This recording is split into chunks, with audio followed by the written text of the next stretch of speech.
Fala galera, tudo beleza? Pessoal, dando sequência aqui nas atividades do capítulo 3, certo? A respeito de semelhanças, nós temos aqui na questão 1 uma questãozinha para a gente identificar aí, certo? Quando que as figuras elas são semelhantes, beleza?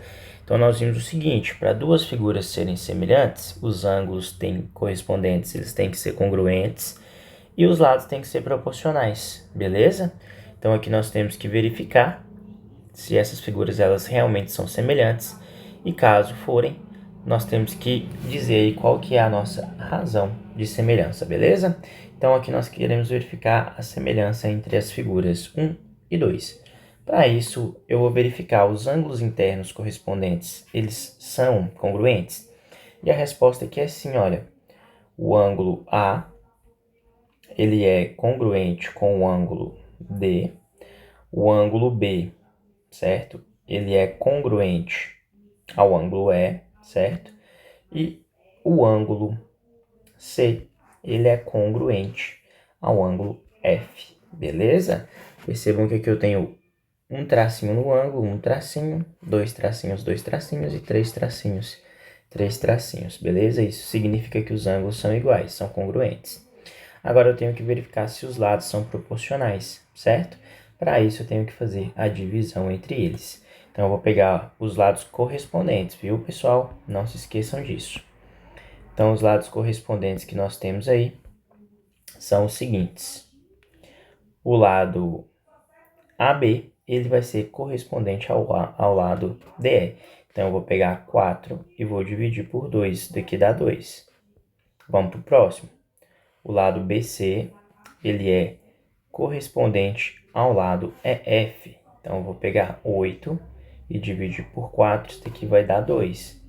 E para finalizar, o lado AC, ele é correspondente ao lado DF.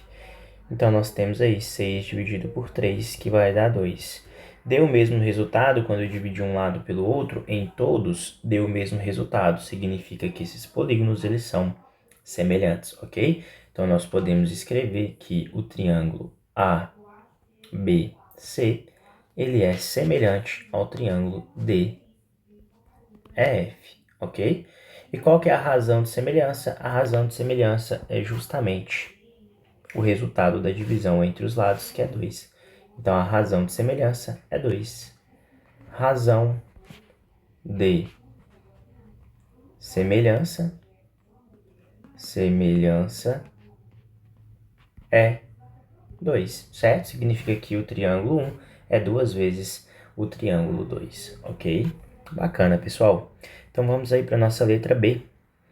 Primeiro, os ângulos correspondentes, eles são congruentes? Eles são iguais? São, beleza? Porque nós temos aí ângulos de 90 graus. Todos os ângulos são 90 graus, então são congruentes. A primeira parte já foi. O que nós temos que fazer agora é verificar se os lados eles são proporcionais, beleza?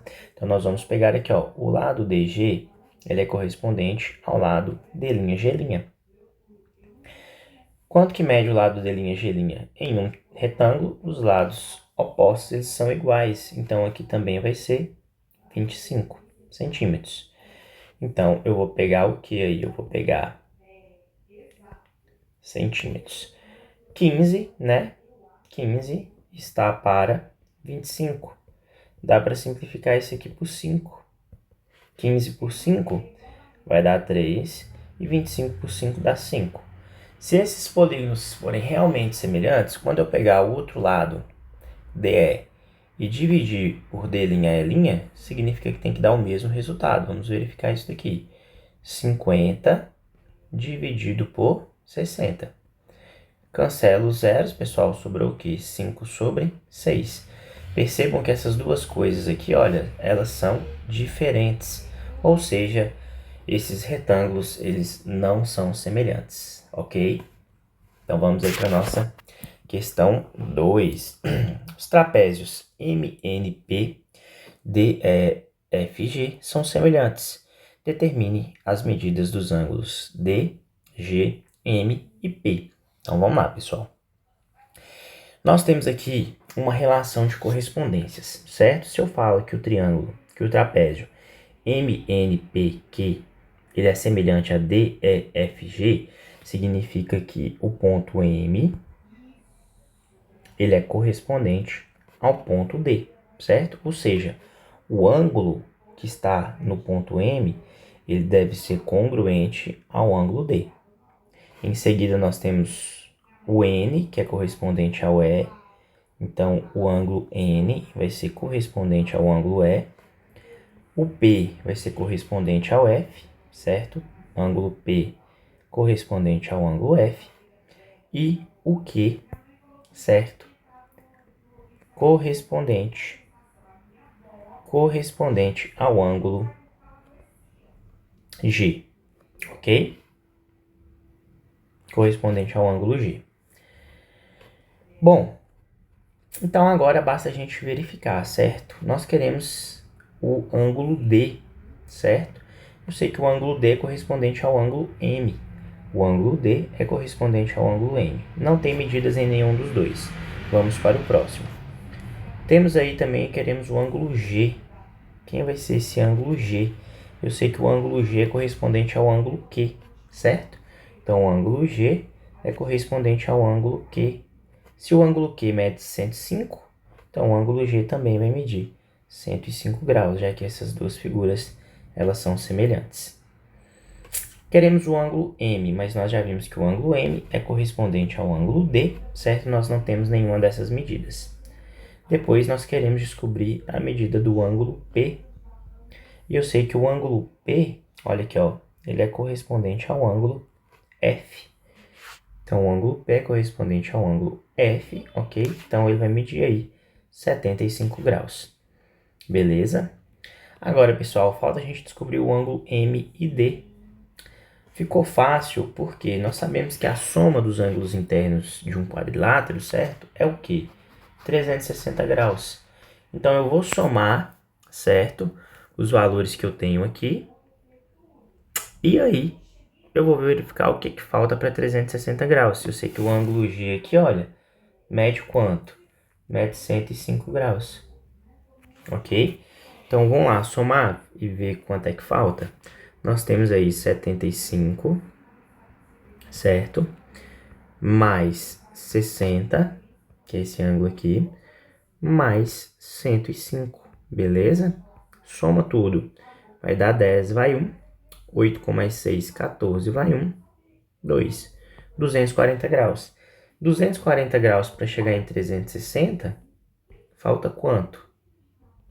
120 graus. Então, o ângulo D, ele mede aí 120 graus, ok?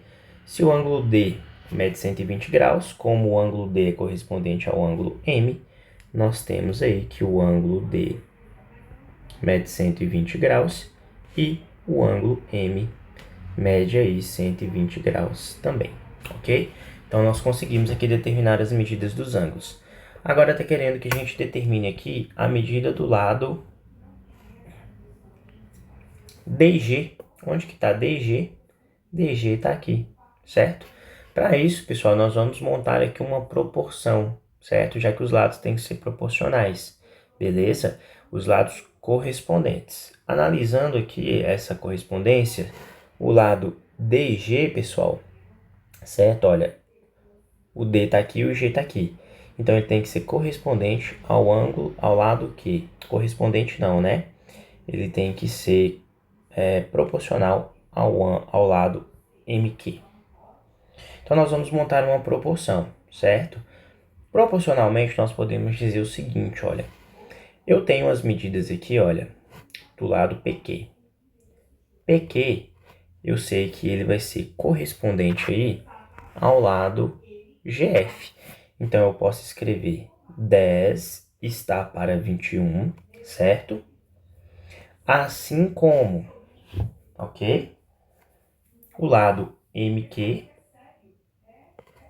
14, está para DG, que eu vou chamar de X, que é o que eu quero descobrir, certo? Como essas coisas elas são proporcionais, já que essas figuras são semelhantes, significa que quando eu dividir 10 por 21, tem que dar exatamente, né? Tem que ser igual a 14 dividido por x. Então, o que eu posso fazer aqui agora? Multiplicar cruzado. Eu vou ter 10 vezes x, 10x. que é igual a 21 vezes 14, ok? Vamos fazer aqui no cantinho, 21 vezes 14, 4 vezes 1 dá 4, 4 vezes 2, 8, 1 vezes 1, 1 e 1 vezes 2, 2. Então dá 4, 9, 2. Então 10x é igual a 294. O 10 está multiplicando, vai descer dividindo, então é 294 dividido por 10. Então x é igual a 29,4 centímetros, ok? Ou seja, quanto é que mede aí o lado DG? 29,4 centímetros, beleza? Então, como é que a gente determinou isso daí? Utilizando aí a proporção que nós temos entre os lados. Vamos aqui para a nossa questão 3. Sabendo que os polígonos a seguir eles são semelhantes, ou seja, se eles são semelhantes é porque os ângulos correspondentes são iguais e os lados são proporcionais. Responda as questões propostas. Quadrados 1 e 2. Qual é a razão de semelhança entre os quadrados 1 e 2? Para descobrir essa razão de semelhança, basta dividir os lados que são correspondentes. Então, vou pegar 2,5 e dividir por 5. 2,5 dividido por 5. Pessoal, dá para simplificar isso daqui por 2,5 em cima e embaixo. 2,5 em cima e 2,5 embaixo, ok? 2,5 dividido por 2,5 dá 1. 5 dividido por 2,5 dá 2. Então, a razão de semelhança entre eles aí é 1/2, beleza? Deixa eu apagar aqui só para não ficar muito bagunçado. Então, a razão de semelhança aí, 1/2. Qual a razão entre seus perímetros? Pessoal, o perímetro é somar todos os lados. Em um quadrado, os lados são iguais. Então, aqui é 2,5, 2,5 e 2,5. Aqui é 5, 5 e 5. Então, quem é o perímetro desse primeiro? É só somar aí, ó. Vai dar 10. E o perímetro do segundo quadrado aqui vai dar 20, ok? Como eu quero a razão entre os perímetros, eu quero o perímetro do quadrado 1 dividido pelo perímetro do quadrado 2. Do quadrado 1 nós vimos que é 10 e do 2 é 20. Simplificou os zeros, 1/2. Agora, eu quero, certo, a razão entre as áreas. Como que eu calculo a área de um quadrado? É só pegar o lado e elevar ao quadrado. 2,5 elevado ao quadrado vai dar 6,25 centímetros quadrados. E a área do polígono 2, né, do quadrado 2, é 5 ao quadrado, que vai dar 25 centímetros quadrados. Eu quero a razão entre a área do primeiro e a área do segundo. Então, é 6,25 dividido por 25. Dá para simplificar por 6,25, ok? Em cima e embaixo, 6,25. 6,25 dividido por 6,25 dá 1. 25 dividido por 6,5 dá 4. Então, a razão entre suas áreas, né, é de 1/4. 1/4. Percebam que a razão de semelhança entre os lados e o perímetro, certo? É a mesma, mas quando a gente trabalha com áreas aí, muda, beleza? Agora nós vamos fazer a mesma coisa aqui com os triângulos, beleza? Bom, qual é a razão de semelhança entre os triângulos 1 e 2? Pega os lados correspondentes e divide. Aqui mede 12, o lado correspondente aqui mede 4. 12/4, isso daqui vai dar 3. Então, essa daqui é a razão de semelhança entre esses dois triângulos. Percebam que se eu pegar 9 dividido por 3, também dá 3. E 15 dividido por 5, também dá 3. Então, eu posso pegar quaisquer pares de lados que eu quiser, desde que eles sejam correspondentes. Por exemplo, eu não posso pegar esse lado aqui com esse, certo? Vai dar errado, porque eles não são lados correspondentes. Qual é a razão entre seus perímetros? Perímetro, pessoal, como eu já falei, é somar tudo. Então, o perímetro do primeiro, olha, é 9 com mais 12, que dá 21. E 21 com mais 15, que dá 36. E o perímetro do segundo? O perímetro do segundo é 3 mais 4, que dá 7. E 7 com mais 5, que dá 12. Como eu quero a razão, então eu quero o perímetro do primeiro dividido pelo perímetro do segundo. Perímetro do primeiro deu 36 e do segundo aí deu 12. E 36 por 12 dá 3, ok? Então aqui é 3 também. E agora que é a razão entre as áreas. Como nós vimos anteriormente, quando eu calculei a razão entre as áreas do quadrado aí da letra A, nós não obtemos, certo? A mesma razão. Vamos verificar se no triângulo continua obtendo a mesma ou se nós vamos obter uma coisa diferente. Vamos ver. A área de um triângulo é base vezes a altura sobre 2. A base que é 12, vezes a altura que é 9, dividido por 2, ok? 12 vezes 9, pessoal, isso daqui vai dar 108. E 108 sobre 2, 54. Agora vamos calcular, essa aqui é a área do primeiro triângulo. Vamos calcular aqui a área do segundo. Base, que é 4, vezes a altura, que é 3, sobre 2. 4 vezes 3, 12, e 12 dividido por 2, 6. Então, eu quero a razão entre suas áreas, é a razão entre a área 1 dividido pela área 2. Área 1, 54, área 2, 6. 54 por 6, 9. Então, essa daí é a razão entre as áreas. Percebam que realmente a gente encontrou uma razão diferente do que a gente tinha encontrado anteriormente. Beleza? Letra C está falando o seguinte: comparando as razões obtidas entre cada parte figura, o que você pode perceber. Bom, o que nós conseguimos perceber, pessoal, é o que nós já comentamos. A razão entre os lados e a razão entre os perímetros são as mesmas. Quando a gente mexe aí com a área, certo? Muda, beleza? A razão aí vai mudar. Agora, galera, eu vou parar o vídeo por aqui, para não ficar um vídeo muito extenso e cansativo. E no próximo vídeo a gente continua aí com a questão 4, beleza? Pessoal, espero que vocês tenham entendido. Um forte abraço e até a próxima. Valeu!